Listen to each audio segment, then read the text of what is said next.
Hello, everyone, all around the world. This is Rainier Books, and my name is Rainer. I'm a booktuber based in Sweden, and I've been here on BookTube since May 2020. Today, I thought about presenting you my summer TBR. I am a slow reader and do read only a little bit more, maybe, than one book per week. That being stated, I should be able to read like 14 or 15 books over June, July, and August. That's what we regard as summer months here in Sweden. Most of the books I have picked come from the shelves behind me. Some new ones, some older ones. I added a little bit from my audiobook provider and also some ebooks that I have on my Kindle. Since I will be traveling for about 2.5 weeks during the summer months, I won't take physical but electronic books with me on that trip. Some of you might have seen my attempts to make vlog videos from the Basque Country in Spain. I was in Bilbao, primarily for the UEFA Women's Champions League final of 2024 between Barcelona and Lyon, but I also traveled around a bit. And as usual, when I visit a part of the world, I want to learn more about it and its history. And that leads us to the start of this video and to number 1 on my summer TBR. This book is Patria by Fernando Aramburu. That's the Swedish translation, or Homeland, as the translation into English by Alfred McAdam is called. Patria was published in 2016 and became an instant bestseller in Spain. It tells the story of 2 Basque families amidst the time of the violent insurgents by ETA or ETA that killed more than 800 people over the years. One family is mourning over a victim of the terror. The other family is missing a son who was sentenced to a long prison time in southern Spain, about 1,000 kilometers away from the Basque Country. Aramburu tells the story in more than 100 vignettes and presents us with a wide range of characters and builds a lot of tension and proximity. It starts in 2011 when ETA just has announced the end of the insurgents and its violent fight for independence. Homeland was longlisted for the International Dublin Literary Award in 2021 and won a bunch of Spanish and Basque literary awards. The author, Fernando Aramburu, has been living in Germany since 1984, which I find interesting. Vladivostok Circus by Elisa Chua du Sapin, translated from the French by Anissa Abbas Higgins. This is Chua du Sapin's 3rd novel after Winter in Sakcho, that was the winner of the National Book Award, and The Pachinko Parlor, 2 books that I enjoyed a lot and that put Chua du Sapin, who was born in 1992, on my favorite list of authors under 35. And in Vladivostok Circus, after having visited with her Korea and Japan, we are in the far east of Russia. In Sakcho, a French man came to a remote coastal town during out of season. In Parlor, a French woman came to Tokyo to visit her Korean relatives. And now in Circus, a young Swiss woman comes to Vladivostok, to Russia, to design the costume for 3 artists who perform a very dangerous thing in acrobatics, the Russian bar. Again, publisher is Dawn Books, yes, connected to that lovely, beautiful bookstore on Marylebone High Street in London, England. And the publisher promises that Chua du Sapin takes us to a distant place and immerses us in her dreamlike prose. Elite, Das ganz normale Leben, translated from the Portuguese by Stephen Uli.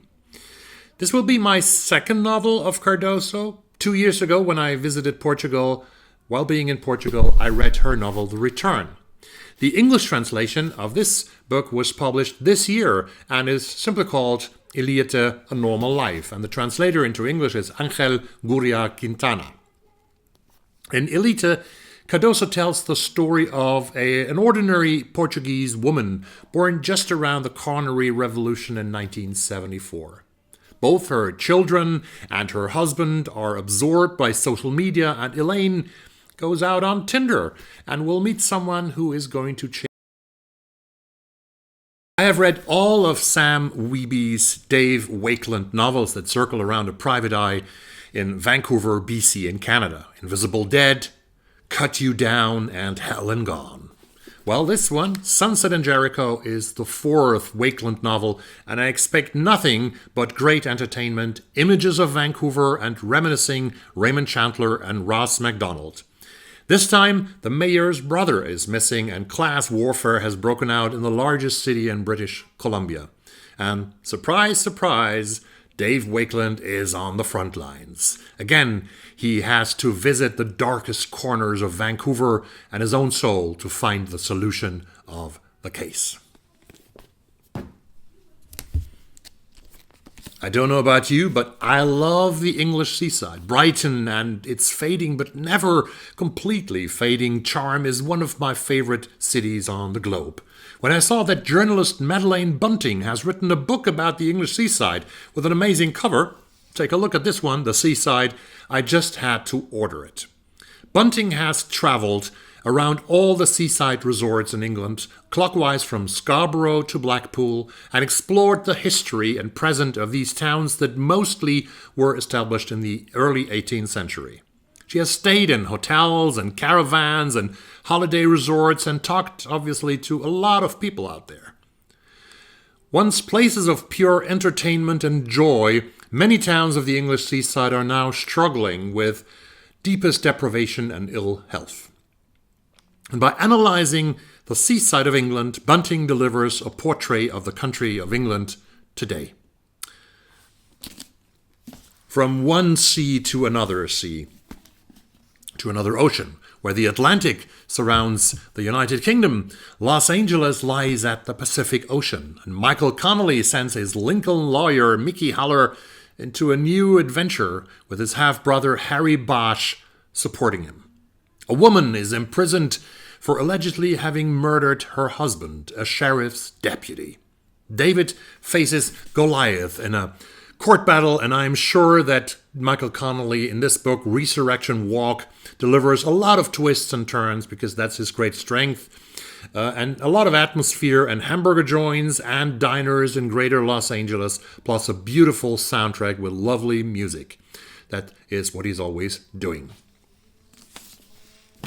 When the Canadian writer Nobel laureate Alice Munro died on May 13 this year, 92 years of age, I realized that I had never finished a book by this author who is acknowledged very often as having written some of the greatest short stories of the 20th century. And so I picked up this one from my shelves here, The Love of a Good Woman. 8 stories published in 1998 about what people would do for love and the unexpected routes their passion will force them to take. Short stories by Alice Munro. Transparent City by Ondiaki, no first name, translated from the Portuguese by Stephen Hannigan, has been sitting on my shelves for quite a time now. This is a gripping and powerful and joyful portrait of urban Africa, or more specifically, Angola, and the capital is Luanda. It is a novel about a crumbling apartment block and the lives of several families in that apartment block. And the protagonist is a guy named Odonato, who is nostalgic for the country of his youth and searching for his lost son. Europa Editions, who is the publisher, one of my favorite publishers, hello, you can send me any copies you want, describes this book as a captivating blend of magical realism, seething political satire, tender comedy, and literary experimentation. I wonder if that speaks to me, but I actually absolutely want to give it a try. Now we come to a mixture of audio and a hard copy. The Dutch House by Anne Patchett must be read this summer, since I often postponed it. I have a hardcover copy, as you can see, but I also have the audio read by Academy Award winner Tom Hanks. 2 young kids live in the Dutch House in Pennsylvania with their father missing their mother. And one day, father brings home another woman, and everything is going to change forever for these kids. Spanning over decades, Danny and Maeve tried to live with a powerful absence of their mother. Patchett has written a story of family, betrayal, and responsibility, and love and sacrifice. Could be an audiobook on that flight, maybe, that I'm going to take in a few weeks. From this house in Pennsylvania, we move on to Chicago and join Detective Harriet Foster on her hunt for a serial killer with a deadly affinity for redheads. Foster is a black woman in a male-dominated department and mourns the death of her partner. And in order to find the killer, she needs to confront dark secrets, some of them being her own. The novel is called Hide, and the author is Tracy Clark, who got a nomination for Best Pocket for this year's Edgars for this novel. Monarch is a collection of short stories by Emily John Tobias and is a NetGalley copy I have from this one, while ideal actually for reading while traveling, hopefully. Heroes in this collection are marginalized people, the sufferers, the downtrodden, the misfits, the wanderers, and the wounded, shaped by grief but not defined by their scars, which sounds like a Rainier Books book. But back to serial killers. In the United States, very frequent, but in Japan, quite rare. We find one, although, of the species in Asako Yuzuki's novel Butter, a novel of food and murder, translated from the Japanese by Polly Bart. Gourmet cook Manako Kaji sits in prison convicted for the killings of lonely businessmen, and she does not speak a syllable. That changes when she meets journalist Rika Machida. Kaji talks and even gives recipes to Machida, and Machida changes slowly into another personality. Inspired by a real case, the Konkatsu killer, Kane Kijima, who killed between 3 and 7 men and was sentenced to death in Japan, still sitting on death row, is the basis of this book. Bad Habit by Alana S. Portero was the only book from my video 10 new books, which you might have seen, hopefully you've seen it, that I quickly could get in an audio version. Bad Habit is translated from the Spanish by Mara Fe Letham.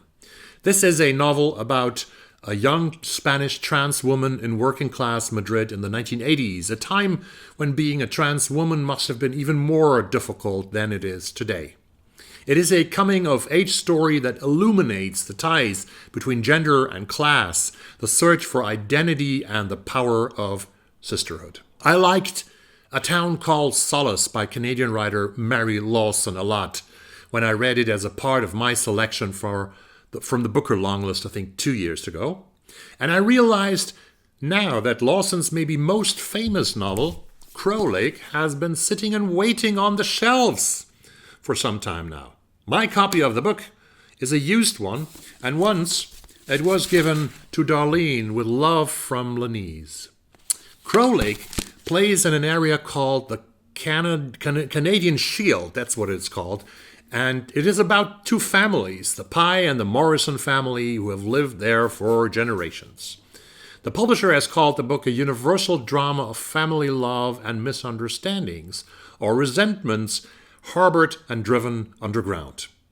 Narrated with a heart and passion and psychological depth that has made Mary Lawson one of Canada's most loved writers. 14 books, my friends. A long summer reading list. What are your plans for the summer of 2024, as if you live in the northern hemisphere, not in the southern hemisphere? Let me know in the comments down below, please. Subscribe, like, and I'll see you soon in another great video. Thank you very much. Bye-bye.